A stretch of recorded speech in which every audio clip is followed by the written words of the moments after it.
Kah çıkarım gökyüzüne seyrederim alemi, kah inerim yeryüzüne seyreder alem beni. These extracts come from the poem Ben Melhamet Irkasını by Kül Nesimi Ottoman poet. These words are translated as I fly away and observe the world from the heavens, I fall down and the world watches me. This double observation produces a form of otherness that can also be found in this research paper and in NEMRUT, a Hypermedia device developed to support the question in what way can a historical place like NEMRUT, nourished by several different cultures, integrate a new space that is the virtual reality and analyze the mythical dimension of VR.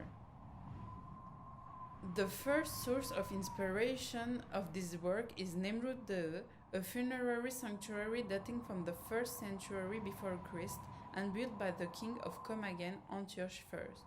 Located in Adıyaman in the southeast of Turkey, my home country, this burial mound has a unique artistic realization by these statues representing Greek deities and by the crossing of several cultures, Greek, Persian, and Ottoman. The superposition of cultural layers builds the richness of Turkey and is a unique and singular characteristic of this country. Geographically, Turkey lies in between continents straddling Asia and Europe. Nevertheless, in modern Turkey, something often brings us back to Europe. Let us take Istanbul, the former capital of the Ottoman Empire and the cultural capital of Turkey, as an example. Formerly called Byzantium and then Constantinople, Istanbul is still very much shaped by the Ottoman culture but also by the Roman culture. Hagia Sophia is one of the best examples. In 1453, immediately after the Ottomans took Constantinople, the basilica was transformed into a mosque, but nothing belonging to the church was destroyed under the order of Fatih Sultan Mehmed. Like a space-time capsule, the visitor's body is submerged by the past, inhabited by the present. He enters a space, confronting by the past and by the present. The apprehension of space is no longer the same before and after visiting the place.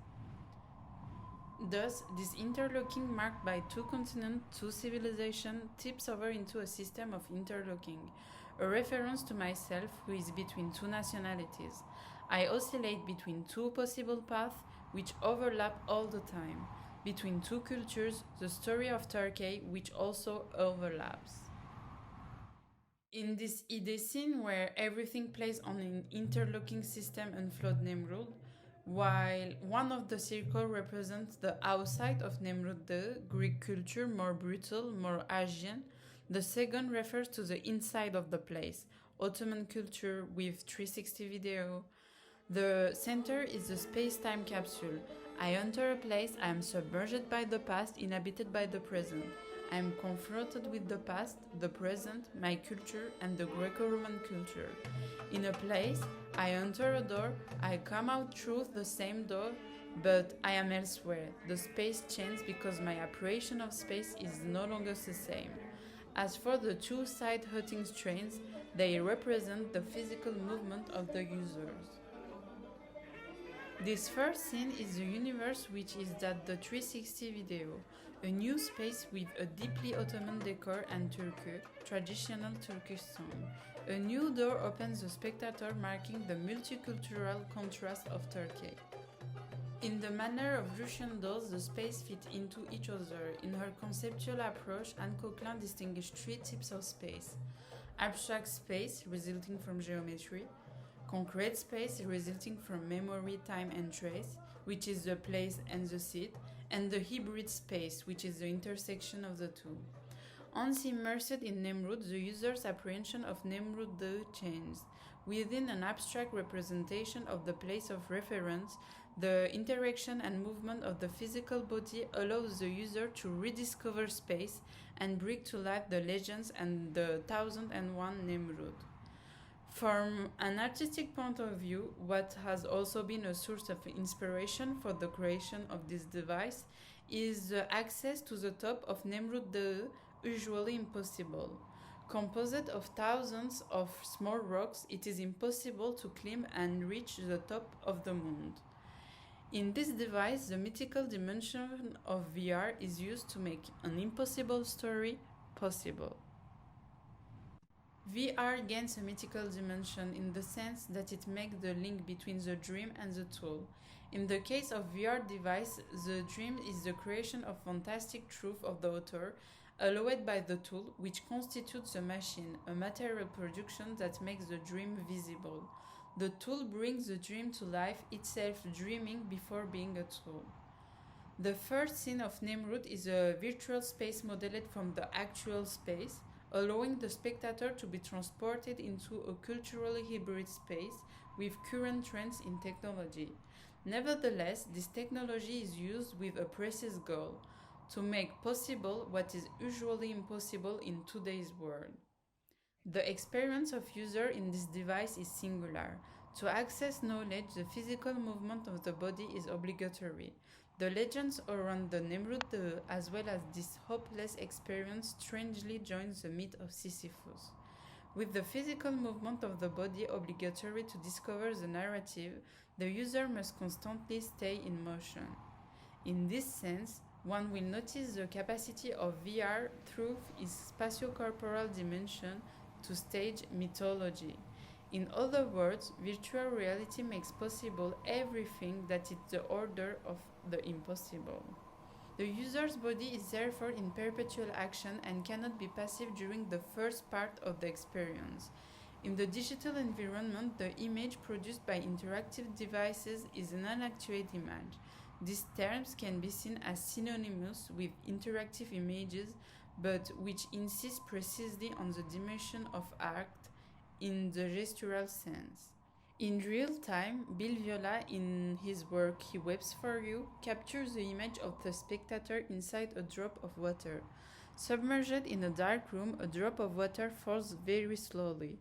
The drop of water reflects the image of the visitor present in the live exhibition room. A camera films the drop very closely and the image is projected at the back of the room. The drop then falls back on a tambourine placed on the floor where the sound is amplified. The spectator sees how the device works, but it also integrates into it. The image is created with the presence of the spectator who experiments the work. It becomes an indispensable element in the functioning of the work. In the absurdity of each person's experience, a form of otherness appears when the spectator falls in the second scene. The idea is to bring out the contrast and the network between real, digital, and connected space. The way users think about the other inside the machine when they interact with the virtual universe, and how they think about the other or others who looks at it during their experience, who are outside. As seen previously in NEMRUT, otherness is introduced by the lack of balance, the fall, and the experience of the absurd. Because of the constraints imposed by health crisis linked to COVID-19, exposure to the general public being no longer possible, the observation system also had to be adapted to the situation in order to nourish this observation protocol as best as possible and to answer the research question. A new visual anthropology method was thrown up to understand the body-machine relationship within the Hypermedia project. For this purpose, independent and voluntary users with VR headsets were contacted by email, on social networks, or by message in order to share with them NEMRUT, which could be experimented directly from home. 7 users had the opportunity to test the VR device. Among them, Bérangère and Morgane tested this project for the first time. The 2 users are careful in their movement and ask for instruction from Etienne to be able to continue the interaction. They rely on a form of otherness to be able to continue the experience. Then comes the other 4 user test interacting with an Oculus Rift helmet. After studying the following images, several unexpected things are introduced to the experience. The 360 video doesn't nudge. The experience is no longer the same, but the physical movement of the body is still present. These experiments had many bugs to the point of becoming I quote, "An adventure game full of enigma," says one of the users. All the parasites disturbing the experience of this user makes one realize the absurdity once again of VR. Nothing is controllable, the machine generates things that are not necessarily intended at the outset, having an impact on the meaning and interest of the interaction. For the anthropological study to be well concluded, Etienne's experience was used as the reference experience. Having followed the technological and conceptual advances since the beginning of the creation process, Etienne's gestures are very well orchestrated and very close to the user scenario. Thus, the digital culture between the two renderings is interesting in terms of visual methodology. The users feel invested in the anthropological production and are in a self-production that reflects their identity. While some use their smartphone vertically to capture image, others will even edit the recovered data. From this anthropological analysis, we can see that users need a certain otherness to interact in a virtual reality device that requires the physical movement of the body.